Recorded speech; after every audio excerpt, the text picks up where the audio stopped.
चाचा आज फिर मुंह लटकाते वापस आ गए। आज तो फाइट हुई है, थोड़ा सा तो खुश हो जाएं। गुजर साहब, मुझे आपके तज़किए के ऊपर खुदा पाक की कसम शक हो रहा है कि आप जैसा इतना सीनियर जर्नलिस्ट जब ये बात करे कि आज फाइट हुई है, 10 ओवर में तुम्हारा स्कोर कहाँ था, ओपनिंग ने तुम्हें कितना ज़बरदस्त स्टैंड दिया, उसके बाद तुम्हारी बैटिंग लाइन इस तरह फ्लॉप हुई है जिस तरह गली के 2 टके के प्लेयर होते हैं। आप बताओ ना कि ओपनिंग के अलावा 35-40 स्कोर के ऊपर पूरी की पूरी टीम तुम्हारी ढेर हो जाती है। 20 ओवर तुम्हारी खेलने की औकात नहीं है और आप बोलते हो कि आज फाइट हुई है। कैसी बात कर रहे हो गंदू साहब? 200 स्कोर का फटा था, लेकिन आखिरी ओवर तक तो गेम गया है। ये उनका बड़ापन है, मैं समझता हूँ ये उनका बड़ा। हमारे बॉलर शाहीन अफरीदी, फ़हीम अशरफ ने अच्छी बॉलिंग करवाई है, बहुत अच्छी बॉलिंग करी। यकीन करो राणा साहब के अलावा मुझे बताओ और किस बॉलर ने अच्छी बॉलिंग करी है? किसी हारिस रऊफ ने 3.4 ओवर्स में 50 रन दे दिए। 16वां ओवर जो है वो 17 रन खा लिए, वही टर्निंग पॉइंट था। सर जब आप 200 वाला स्कोर 140-45 तक लेके जाओगे तो फिर T20 के अंदर एक बॉलर को तो मार पंडी होती। जब कप्तान को सही कप्तानी नहीं आती, जब कप्तान पूरी फाइट करवा नहीं सकता, जब कप्तान को पता नहीं जहाँ मर्जी शाइन को लेके आ जाता, कभी हारिस को ऊपर लेके चला जाता, कभी किसी की कोई जगह ही नहीं है, किसी की कोई गेम ही है ही नहीं है, तो ऐसे रिजल्ट निकले हैं। वो तो कप्तान को आज कल कप्तान ने क्या फरमाया था कि मैं अपनी ज़िंदगी का सबसे बेस्ट दूंगा, ये उनकी ज़िंदगी का सबसे बेस्ट है, तो बुरा क्या होगा मुझे बताओ? 4-6 स्कोर 8 स्कोर के ऊपर वो बंदा आउट हो जाता है और फिर बिल्कुल चवल शॉट के ऊपर आउट होता है। वो शॉट होता है, तुम एक अच्छी शॉट खेलो, हारिस सीधा क्या ही दे रहा है। हारिस जो सबने विकेट थ्रो की हैं, कोई भी सिर्फ एक शाहीन अफरीदी का जो है बॉल अच्छा था, वो LBW आउट हुए, बाकी सबने विकेट थ्रो की हैं, खुद दिए हैं हाथों में, और 36 स्कोरों पे 9 विकेटें दी हैं हमने। देखो साहब ज़्यादा फरहान जिस एंगल से खेल रहा था, जिस तरह खेल रहा था, वो फाइट कर रहा था, वो जाराना अंदाज में खेल रहा था, उसने 50 मारनी थी, उसके बाद उसका आउट होना बनता था। मैं क्या कह रहा था, हर प्लेयर 20-20 25-25 स्कोर मारे और क्या भले आउट होता जाए, ठीक है। जब 2 प्लेयर अच्छा खेलते हैं, बाकी के प्लेयर आपकी पूरी के पूरी 8 प्लेयर जो हैं वो 35-40 स्कोर के ऊपर आउट होते हैं, तो इसको फाइट नहीं बोलते, इसको अच्छी कप्तानी नहीं बोलते। आपको पता है हर तरफ को मार पड़ रही है, उसको ना भी लेके आओ, दूसरे को लाओ। आपके पास बंदे मौजूद थे लेकिन आपने उनसे ओवर करवाई नहीं है, आपने उनको सही तरह यूटिलाइज ही नहीं किया, आप कप्तानी में भी फ्लॉप हो गए। अगर आप अच्छे कप्तान होते तो आपको लोगों को ये कहना ना पड़ता कि प्लीज़ मेरे हक में आवाज़ उठाओ, मुझे सपोर्ट करो। आप जो है वो फेल तरीन और पाकिस्तान की हिस्ट्री है जो नाकाम तरीन कैप्टन है ना, आपका शुमार उनके अंदर होता है। आपको कुछ पता ही नहीं क्रिकेट के बारे में, आपको हमारे ऊपर ठोका गया है और उसका रिजल्ट आ जाए आपके सामने। अब हाल क्या है? टीम चेंज कर दें, टीम खत्म कर दें, बाबर रिजवान को वापस ले आए, वही सारा रोने धोने के बाद तो हमने टीम चेंज की थी कि बाद में जो है वो टीम नहीं ले। सही, वो सही बात कर रहा है, वो सही बात कर रहा है साहब।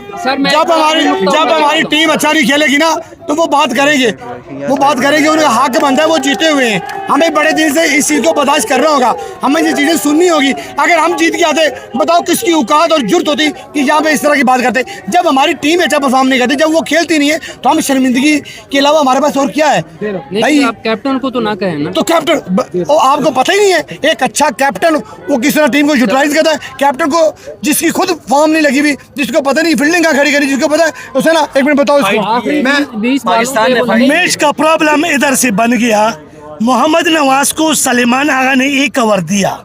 शारजा में जब हमने कप जीता, सलेमान आगा तेरे को किसने जिताया? 5 विकेट किसने लिए? मोहम्मद नवाज ने लिया ना। जब टीम में ग्रुप बंदी होगा तो पाकिस्तान उम्र भर में एक मैच नहीं जीत सकता है। सलेमान आगा देखो हारिस तो को कप्तानी है ना, कप्तानी। नवाज को ओवर क्यों नहीं दिए? नवाज को 3 ओवर नहीं दिए, 3 ओवर। हारिस रऊफ 3 ओवर में 50 देता है। ये कैसा कप्तानी तू करता है? तू हाथ को साइम अयूब को हाथ से पकड़ता है, नवाज को पकड़ो ऊपर से। मैं बोलता हूँ सलेमान आगा नवाज को दे दो, नवाज को दे दो। फ़हीम अशरफ को मैं बोलता हूँ। वो कंडीशन को देखते हुए शायद स्पिनर जो है वो साइम अयूब ने अच्छे ओवर करवाए, इब्रार ने अच्छे ओवर करवा लिए, लेकिन पार्टी थी ना, हारिस को बिल्कुल और वही एक टर्निंग पॉइंट था। अगर हारिस को मार पार्टी थी, आप नवाज को देते, यूज करते। देखो इब्रार सही ओवर कर रहा था, अच्छी बॉलिंग कर रहा था, सैम बॉलिंग अच्छी कर रहा था, इसका मतलब है विकेट स्पिनर को सपोर्ट कर रही थी। तो नवाज को क्यों नहीं? नवाज जो बेहतरीन बॉलर उसको क्यों नहीं? इतना बुग़्ज़ क्यों रखते हैं जो बाबर के सपोर्टर हैं? जब बुग़्ज़ बाबर में तुम पाकिस्तान को इस हद तक गिरा रहे हो कि तुम्हें पता ही नहीं है किसको हमने यूज करना, किसको नहीं करना। आज तुम्हारा मुंह लटक गया। मैं कहता हूँ इनमें से एक बंदा भी ना रखें। अब हाल क्या है कि टीम फिर दोबारा चेंज कर दे? हम अभी तो हमने नई टीम बनाई है यार। इस टीम से बेहतर है, इस टीम से बेहतर है पुरानी टीम ले आओ। अल्लाह का वास्ता बाबर रिजवान को वापस ले आओ, वापस ले आओ। वही तो लड़ाई थी कि वो मॉडर्न डे क्रिकेट नहीं खेल रहे। भाई आप अपनी पारी पे बात करना ना भाई, उसको लेके आओ। बाबर और रिजवान को मिडिल ऑर्डर के लिए लेके आए, आपका मिडिल ऑर्डर बिल्कुल फ्लॉप है, हर मैच में आपका मिडिल ऑर्डर फ्लॉप हो रहा है। इन लड़कों को साथ रखे, साथ मिडिल ऑर्डर को यूज करें। अगर मिडिल ऑर्डर आप नहीं लेके चलोगे तो आपकी टीम का यही हाल होगा, 2 प्लेयर अच्छा खेलेंगे, बाकी को खेलने नहीं आता। कप्तान को चेंज करें सबसे पहले, और उसको बोले डोमेस्टिक खेल गया बेटा, परफॉर्म कर गया, अपनी परफॉर्मेंस से आ गया। जिसने भी परफॉर्मेंस नहीं की, आधे से ज्यादा लाहौर के अंदर और पेशावर तलमी और इस्लामाबाद यूनाइटेड आपने रखी हुई है।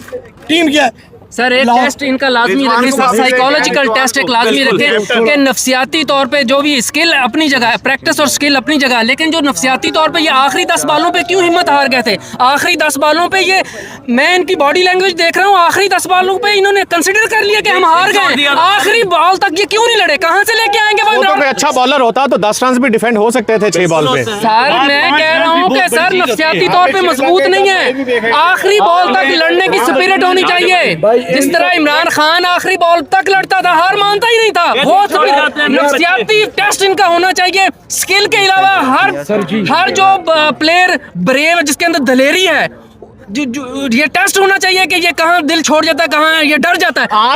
आज मुझे शाहीन अफरीदी को जान मारते हुए मैंने देखा है, बहुत अरसे के बाद 145 प्लस अरसे के बाद उन्होंने एक बॉल करवाई है। शाहीन और राणा फहीम अशरफ, जान मारना नहीं होता, पागलों की तरह एंड पे वो वट्टा मारना शुरू हो जाए, वो जान मारना नहीं होता। शाहीन अफरीदी की मैं बात कर रहा हूँ सर, शाहीन अफरीदी ने बहुत अच्छी बॉलिंग कराई है और उन्होंने ही ब्रेक थ्रू दिया। फहीम अशरफ ने बहुत अच्छी बॉलिंग करवाई है।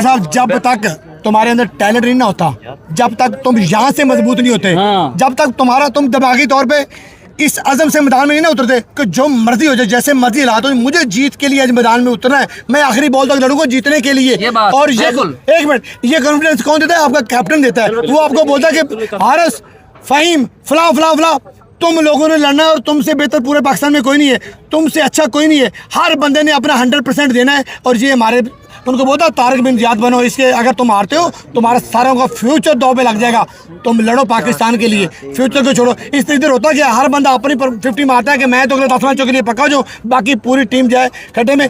बताओ इसमें से कौन से ऐसे प्लेयर हैं जो डोमेस्टिक में, ये हमारा कप्तान कहाँ डोमेस्टिक में परफॉर्म करके आया? ऐसे हमारे ऊपर जब तक नाजल किए जाएंगे ना, जब तक डिस्पोजेबल ऐसे आते रहेंगे, आप हमेशा शर्मिंदा होंगे। लेकिन उसमें पूरे का पूरा सिस्टम ही खराब है, पूरा इको जो सिस्टम है हमारा पूरा का पूरा वही खराब है। डोमेस्टिक सिस्टम हो चाहे वो क्रिकेट बोर्ड का सिस्टम हो, पूरे बोर्ड में, पूरे सिस्टम में खामियां हैं। मानो हमने पवेलियन में पूछो इन लोगों से, बिल्कुल मैंने चुप करवा के रखा था अकेले जान पे। यकीन मानो ये जो भी इंडियन की तमाशाई थी ना, जिधर जहाँ पे मैं बैठा था, बिल्कुल फ्लॉप करके रखा था। लेकिन एंड में क्या हुआ, लास्ट 2 ओवर में हमारे जो आखिरी ओवर तक मैच तो हमारे पास था। मैं यही बोल रहा था, मैं उनको हमेशा बोल रहा था कि भाई विकेट टू विकेट बॉल करो। मेरी आवाज़ें भी ग्राउंड तक जाती थी।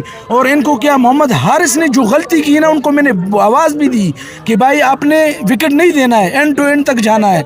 उसने क्या जोर नहीं दिया, बस वहाँ पे कैच दे दिया। मोहम्मद हारिस ने बहुत मुश्किल करवाया है। इसकी जगह फरहान को विकेट कीपर होना चाहिए था, फरहान को, हारिस को आउट, हसन नवाज को इनको इन होना चाहिए था। इनको मालूम है कि भाई हमारी बैटिंग लाइनअप नहीं चलती है, तो हसन नवाज को लेके आना चाहिए था। और उसके बाद इन्होंने एक गलती ये की, जब नवाज को 1 ओवर दे दिया तो उनको कंटिन्यू, क्योंकि स्पिन विकेट थी है तो उनको कंटिन्यू करना था। क्योंकि वहां पे हमने देखा कि भारतीय जो स्पिनर्स हैं उन्होंने ही डोमिनेट किया, कुलदीप यादव हो, वरुण चक्रवर्ती हो। आपको लगता है कहाँ फ्लॉज थे? Batting, bowling? बैटिंग में तो पहले स्टार्ट हुआ, हमने बहुत अच्छा स्टार्ट किया था, अच्छा स्कोर चाह रहा था, 200 को हम टच कर रहे थे। बाद में विकेट पे किसी ने कोई मेंटालिटी यूज ही नहीं की, जो रवायत है वही कामयाब की। किसी ने कोई प्लानिंग नजर नहीं आई, जो भी आ रहा है बैट घुमाई जा रहा है। आखिरी ओवर तक भी हमारे 5 बालें बच गई थी। प्लस हमने बॉलिंग में वही नवाज को लाना चाहिए था, उससे बॉलिंग करवानी चाहिए थी। हारिस ने बहुत जो ना तेज बालें करी जा रहा है, स्लो बॉल करो, लाइन लेंथ बिल्कुल नाकाम कर रहा है, तेज बालें कर रहा है, स्लो डिलीवरी, कोच बाहर से इशारे भी कर रहा है, वो सुन नहीं रहा वो। और प्लस वो कैच जो हसन तलत ने छोड़ा था, मैं समझता कि वो टर्निंग पॉइंट है। उस वक्त इंडिया बहुत प्रेशर में था, चौथी विकेट गिर जाती तो हम हो सकता था 50 रन से मैच जीता, क्योंकि उस वक्त बिल्कुल हमारी मैच गिरफ्त में था। फिर हमने इजी सिंगल देना शुरू कर दिया और फिर वही फास्ट बॉलर ने किया रवायती तौर पे। आगा सलमान ने कैप्टनसी में बहुत मायूस किया है अपनी परफॉर्मेंस से। हमें कैप्टनसी नहीं चाहिए, हमें परफॉर्मेंस चाहिए। कैप्टन वो होना चाहिए जो परफॉर्म करे टीम में। तो इसको टीम मैंने बिल्कुल चेंज करना चाहिए। या फिर वापस बाबर रिजवान को ले आए। देखें, बाबर रिजवान का कंपेयर सलमान अली आगा के साथ नहीं हो सकता। ये माने आप ये जो भी करें, जो आ गए उसको कैप्टनसी नहीं आती है, ठीक है, उसको निकाल के बाबर आजम को दें या रिजवान को एक बंदा लाएं, वो एक्सपीरियंस प्लेयर हैं, उनके साथ क्रिकेट खेलें। एवं ये ड्रामा लगाए हुए ने, अच्छे बल्ला 200 स्कोर हो रहा था, 10 ओवर में 100 हुआ, पीछे 9 ओवर में 47 रन बना। तो इस तरह के क्रिकेट नहीं खेली सर, मेरे पास तो जाती। इसके तो इंशाल्लाह मैं ये चाहता हूँ कि यार जो भी हमारी टीम अभी तो जो हो गया वो हो गया, हार तो हो गई है, लेकिन नेक्स्ट जो भी हो क्रिकेट जहाँ भी जाएँ खेलें, अच्छा खेलें, पाकिस्तान को जिताएँ। हर जगह पे ऐसी हो, आप 3 मैच लगातार आ रहे हैं, इस तरह का नहीं है। मेजर सब क्राउड कितने पाकिस्तानी, कितने तमाशाई बड़े सैड हुए, बड़े अपसेट हुए, हम लोग भी आए कितने दूर से बिल्कुल, आए। पाकिस्तानी फैंस के जज्बात हैं, मायूस हुए हैं, जो जीत ये के जीत- लिए आए थे लेकिन मायूसी हुई और वापस लौट रहे हैं। आप क्या सर कहेंगे? मेरे पास तो इसका एक ही सोल्यूशन है कि जो कैप्टन हो उसको पूरा इख्तियार देना चाहिए सिलेक्शन का। बाबर आजम को हमने दिया था पूरा इख्तियार और उसका रिजल्ट भी हमने देखा, वो भी कोई बड़ा टूर्नामेंट नहीं जीत सके। एक वक्त ऐसा था कि रमीज़ राजा जब चेयरमैन थे, उन्होंने पूरे का पूरा इख्तियार बाबर आजम को एज ए कैप्टन दे दिया था। उसकी खामियां, जो गलतियां सामने आई कि ग्रुपिंग होना शुरू होगी मैच। जी जी एग्जैक्टली, उसमें उसको सही तरह से काम नहीं करने दिया गया। और मैं तो कहता हूं कि ये मेडिसिन कंपनियों से कोई ऐसा कैप्सूल बना दें, कोई ऐसी मेडिसिन बना दें कि जिसके खाने से इनके अंदर ऑनेस्टी आ जाए, इनके अंदर दलेरी आ जाए और ये नफसियाती तौर पर स्ट्रांग हो जाए। और सबसे बड़ी चीज़ कि ये जब मैदान में उतरते हैं, आधा मैच गुजरता है, ये हिम्मत हार जाते हैं। इनका सर हर वो बंदा सेलेक्ट करना चाहिए जो नफसियाती तौर पे मजबूत हो, दलेर हो, ऑनेस्ट हो। बिल्कुल, ये इनकी बात वैलिड है। नफसियाती प्रेशर जो है वो बहुत हावी हो जाता है। पाकिस्तानी बैटर्स हमने देखा, बॉलिंग हमने देखी कि आखिर में तमाम जो बैटर्स हैं वो लाइन लग गई और वो सारा मेंटल गेम था, नफसियाती तौर पर कमज़ोर थे। जो आ रहा था उसने गेम स्ट्रेटजी नहीं समझी, इनिंग को एंकर नहीं किया, स्ट्राइक रोटेट नहीं की, जो आ रहा था और ख़ुद विकेट्स थ्रो करके वापस जा रहा था। पाकिस्तानी फैंस के आपने जज्बात सुने, यकीनन इनका गम और गुस्सा जायज़ है क्योंकि पाकिस्तान टीम उस तरह का रिजल्ट प्रोड्यूस नहीं कर सकी।